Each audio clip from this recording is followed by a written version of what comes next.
Hi,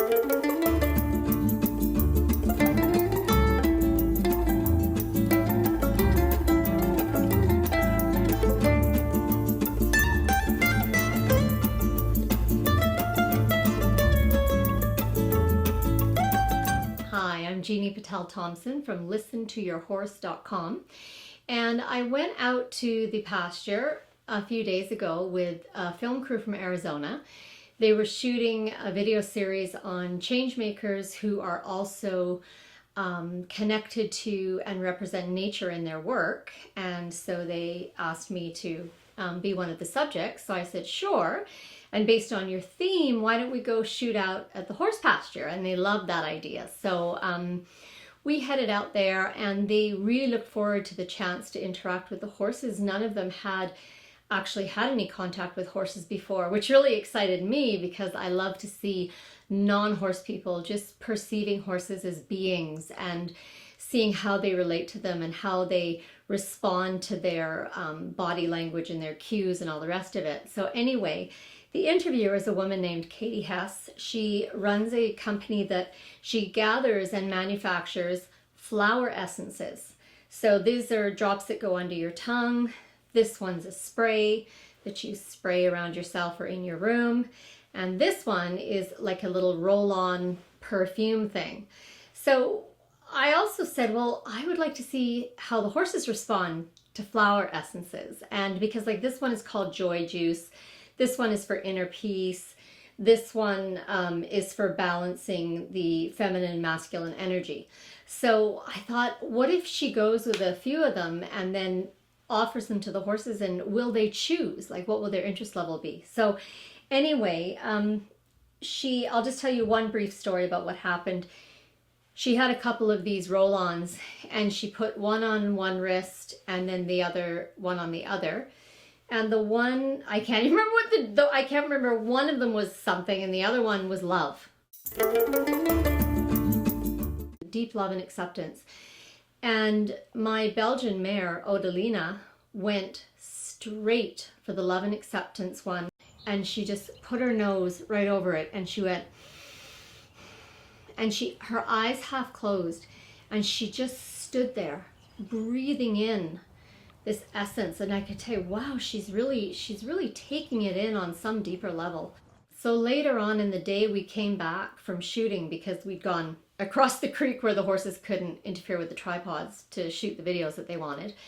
And we came back, and Odelina went straight to Katie's pocket where she had put the love essence and was, rubbing it with her nose, saying, and she's like, oh, you want some more? And she pulled it out and she rubbed it on her wrist again, her arm, and held it out. And again, Odie did the same thing. She just stood there for several minutes, breathing it in deeply with her eyes half closed. And it was very moving to watch her. And I thought, she must have something in her that's just either resonating deeply with the love emotion or needing to take that into her core and her essence. And Odelina is my most loving horse. I mean, we'll stand there and we'll just smooch each other for like 10 minutes. It's insane. I've never had a horse as physically, demonstratively affectionate as she is. The next day, I'm out there shoveling poo onto the big manure heap, and she comes up the other side of it and she's sniffing all around the manure, and I'm like, no. And she reaches over and she grabs some hay that's been buried and it's covered with manure, like remnants. And I'm like, no, Odie, don't touch it. It's worms. You're going to give yourself worms. She pulls, and she's looking at me like this. She pulls it out and she chews it as she's looking at me. And I went, and then I just kind of had the thoughts and images just kind of came into my brain of her as a, before I received her, because she was a slaughter rescue. And when I got her, she'd already been 1 month at the safe farm with completely free choice hay. She was so thin, and her breastbone, which I didn't even know horses had a breastbone because every horse I'd seen had a nice soft chest, her breastbone was sticking out about 3 inches. That's after 1 month of eating. And she just was looking at me as she chewed, and I thought, oh my gosh, you're showing me what your earlier life was like. And I thought she probably was, because she's young, she's only 3, she was probably kept away from food by the older, stronger horses, and all she got left were the remnants that were churned into manure or whatever she could scrape and scrap from the ground. And then her absolute need for the love essence really made sense to me. And I thought, okay, we need to do some deeper level healing for her on this, because if the love essence was all she needed, she wouldn't have signaled me by pulling out the dirty manure covered hay and chewing it as she looked intently at me. So for me, I interpret that as her desire to have an even deeper level of healing around this type of suffering and scarcity and just feelings of lack in her life, and lack of love, lack of care, lack of nurturing, lack of compassion. And then of course I thought, well, how many other horses have come from a similar place that she's come from?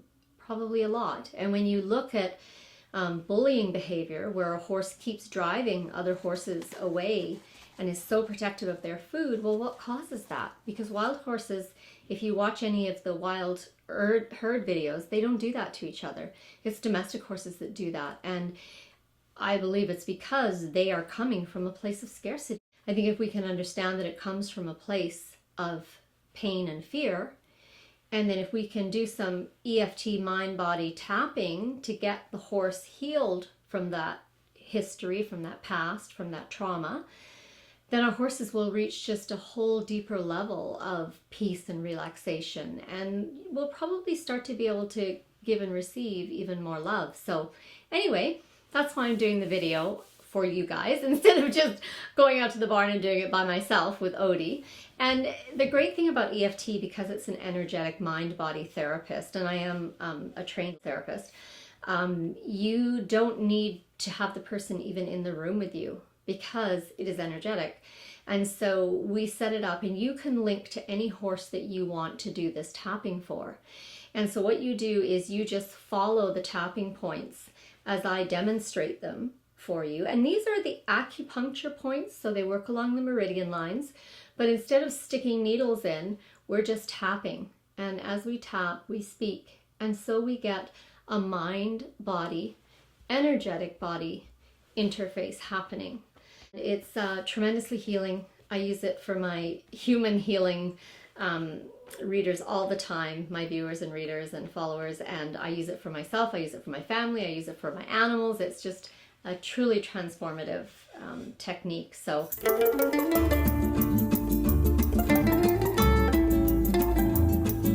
let's get started. Think of a horse that you want to bring this level of healing and release to. And you don't have to believe in this. You can go, this could be complete hogwash and it sounds like way out there, but what the heck, I'll try it. That's all you need. You just need to say, I'm willing to give it a try.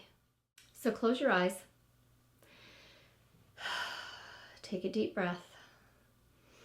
Bring into your mind, into your imagination, the horse that you think needs this healing, that you think would benefit from this healing. And if there's more than one, bring them all in. Have them stand around in the picture that you hold in your brain. Take another deep breath. Now we're going to start by tapping on the karate chop point on the side of your hand here, the fleshy part. And I want you to say 3 times, we're going to bring in those horses. So I'm tapping for Odalina. But if, let's say I was tapping for Odalina and Jax and Montaro, in fact, you know what? I am going to tap for all of them. I'm going to tap for all 4 of my horses, actually, because now that I'm thinking about it, and maybe because I'm tapping at the same time, so I'm already starting to move the energy, I'm realizing that they all would have varying degrees of this scarcity, because my 3 wildies were all severely malnutritioned. And my domestic horse, she wasn't malnutritioned, but her food was rationed. She wasn't slow fed before she came to me. She was schedule fed, for certain times of the day, and then in between nothing. And there was a lot of competition among her herd, and people, getting quite possessive over the food supply. So Here's what I'm going to do because I've got multiple horses. If you've just got one, just say one name. I am Zora tapping for Zora. I am Montaro tapping for Montaro. I am Jax tapping for Jax. I am Odie tapping for Odie. And I'm going to say that 3 times. And you do the same thing for whichever horse or horses you're tapping for. I'm Zora tapping for Zora. I'm Jax tapping for Jax. I'm Montaro tapping for Montaro. I'm Odalina tapping for Odalina. I'm Zora tapping for Zora. I'm Jax tapping for Jax. I am Montaro tapping for Montaro. I am Odalina tapping for Odalina.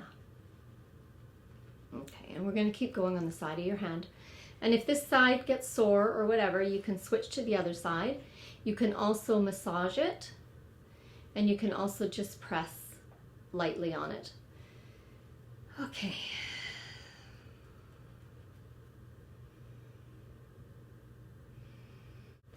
Even though I never got enough to eat. And I'm going to pause after each one so that you can repeat what you're saying out loud. It's really important to repeat it out loud. If you've ever done affirmations, you look in the mirror, you repeat it out loud, you hear it, you see yourself speaking the words. So this is similar in that if you say it out loud, it can be more powerful than just in your head, especially when you're first beginning. Even though I remember many times where I didn't have enough to eat.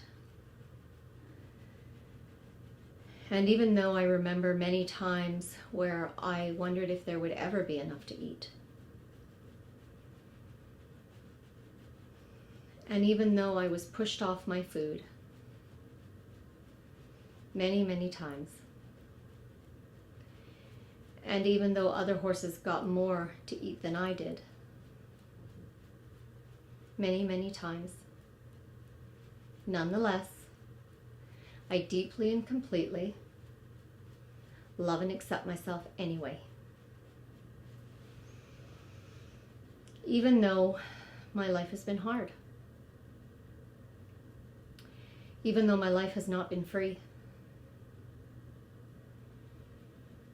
Even though I have not had a lot of abundance in my life or for a period of my life.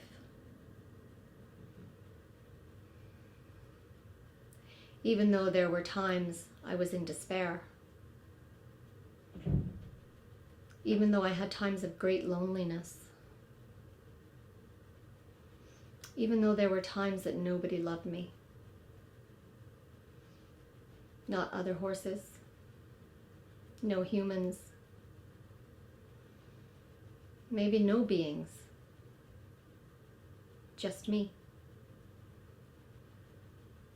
I felt alone. I felt unloved. I felt like I was not enough. I was not good enough. I was not loved enough. And I was not valued. Nonetheless, I deeply and completely love and accept myself anyway. Top of the head. I didn't get enough food. There wasn't enough food. This is the point right here on your eyebrow, inner eyebrow.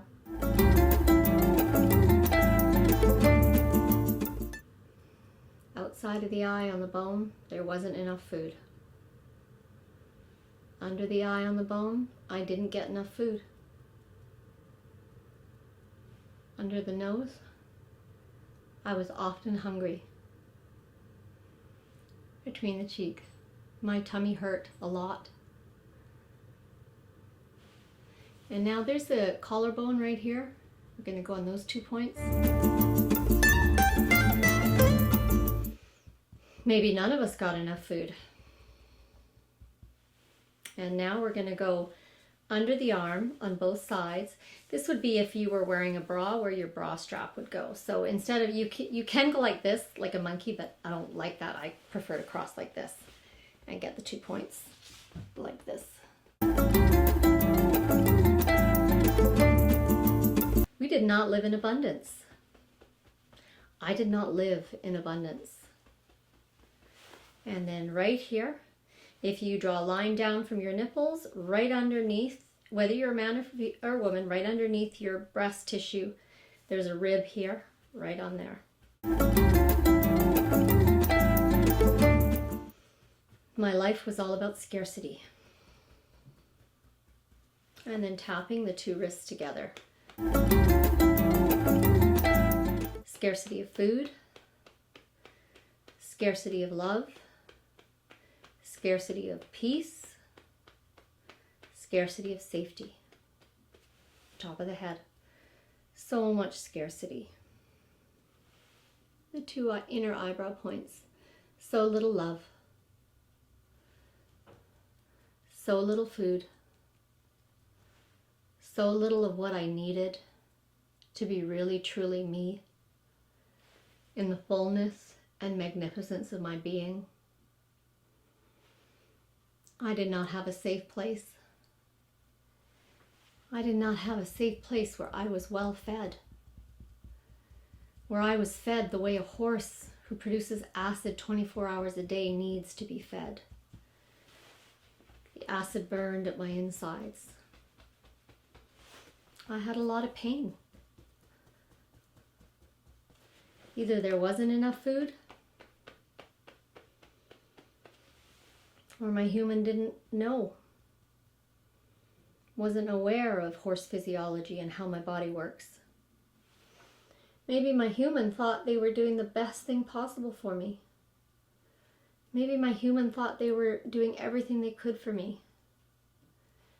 And I honor that. And I'm compassionate to my human. But it doesn't change the fact that I did not have enough food. Not enough food for my body weight. Enough food for my physiology, for the way my gut works, for my psychological, soul level welfare and well-being. I am a horse. I am designed to eat small amounts, 22 hours a day. I don't sleep very much. I meditate quite a bit, but that's not for long chunks of time. And my essential nature was not provided for. My essential nature, my essential needs were not understood or honored or taken care of. I don't hold any judgment. I don't hold any anger. But the residue of that experience is in my viscera. It's in my bones. It's in my gut. It's in my heart. It's in the body memory of every cell in my being. Just like it is with humans when they experience trauma. We're all earthlings. We're all beings. There are many ways we're similar. The emotional, spiritual level, we're very similar. That's why we can help each other. That's why we can bring healing and love and joy and transformation to each other.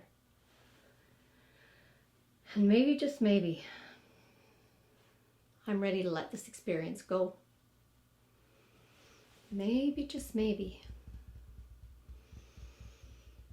the deeper, wiser part of me is ready to move on. Under the arm here.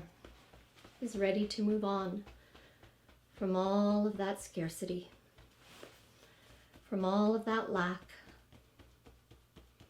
from all of that trauma,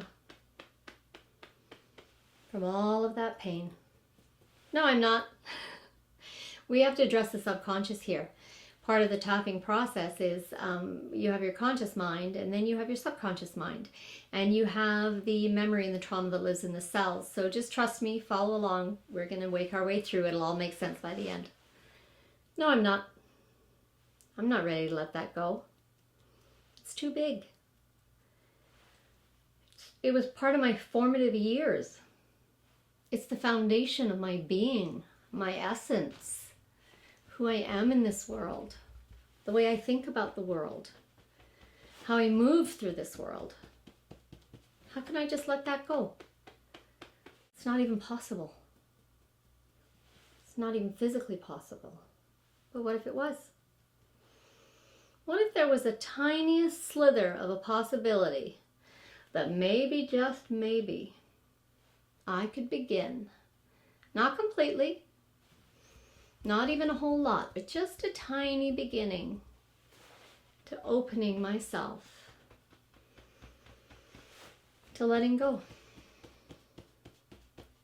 And now right here in the middle of the chest, we're just gonna do a thymus thump right here.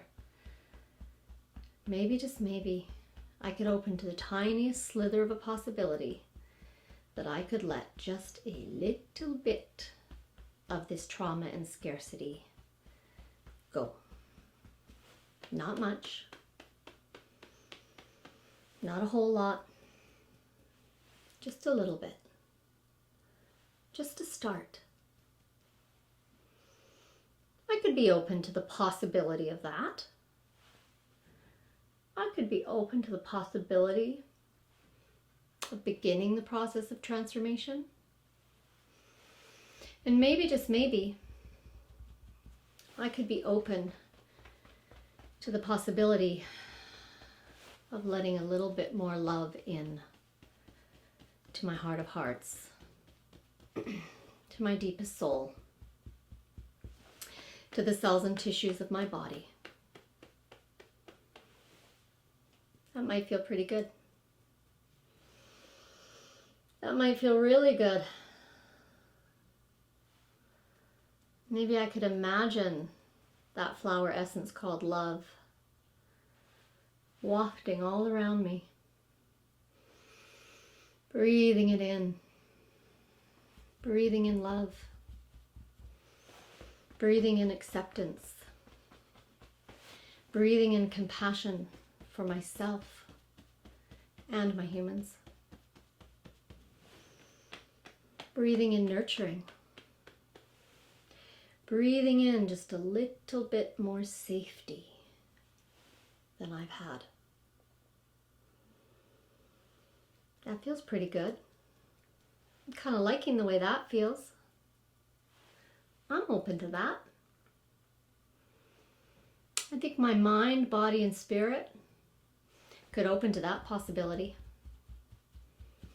Opening now. Opening now. Opening right now. Opening now.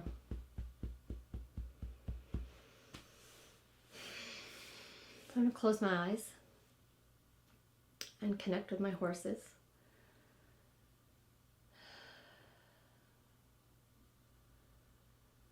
And see if there's anything else.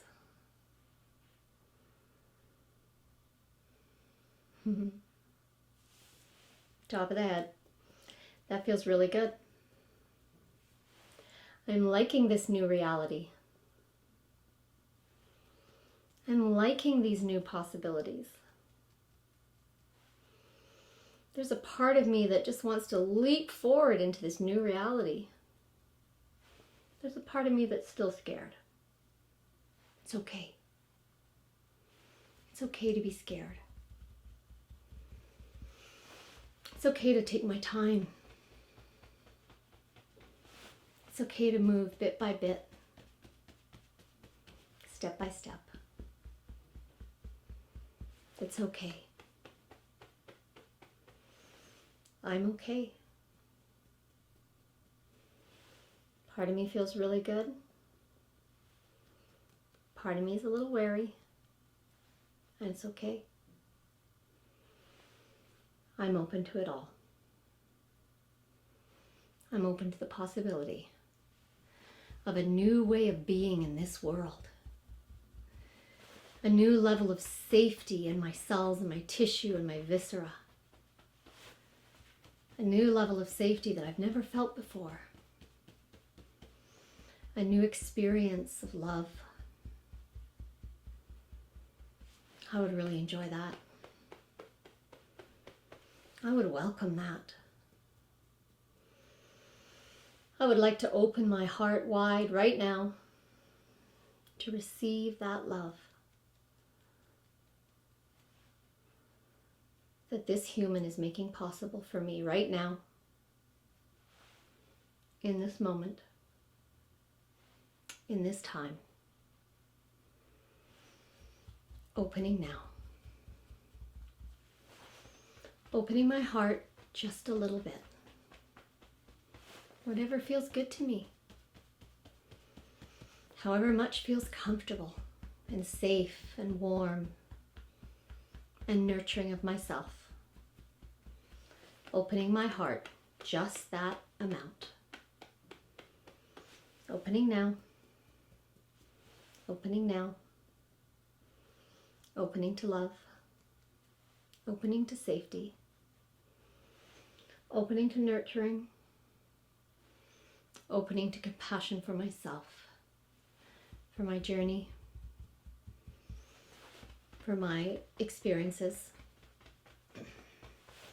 Opening to just a little bit more of my magnificence.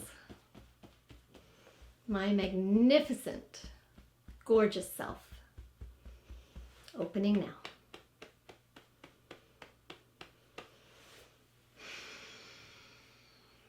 Close your eyes.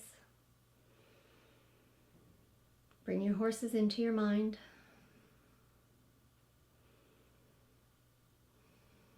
Imagine your heart opening. And imagine their hearts opening. And imagine the energy flowing from your heart to theirs and back again. Just like a two-way mingling.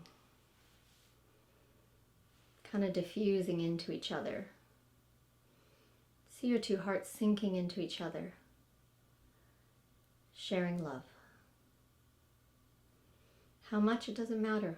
Whatever you're able, whatever your horse is able. There's no judgment here. Just like you were a kid, imagine it. Imagine the picture in your mind. See it happening. Open your heart at the front, open it at the back. Wide open, front and back. And see yourself going and merging into your horse. Do it with each one of your horses. Or any other animals you have.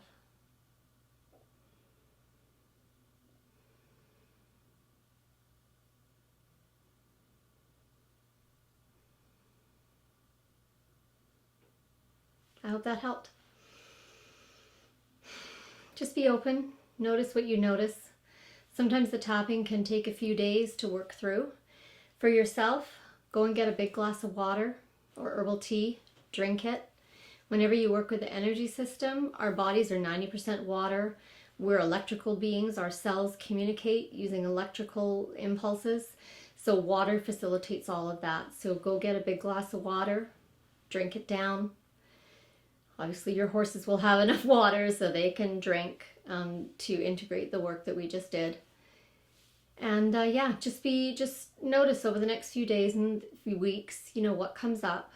And your horse may reveal another layer that needs healing. Or you may just, see some shifts, that things are on the move for your horse and that things are really positive. You may see moving this in your horse unmasks another deep wounding, and that your horse is like, oh, you can hear me? You can bring me healing? Well, here's something else. Please take care of this. And, you can either email me, service@listentoyourhorse.com, if you've got something coming up strongly, if I get enough people. I can't do a specific one-on-one issue. Like for that, you would need to go online, Google EFT for animals, and, hire a therapist to work with your specific horse. But if I get a number of emails from people who've all got a similar theme, like the one we just did, I can do a video for you guys. Yeah, and just stay open and stay in connection and listen to your horse.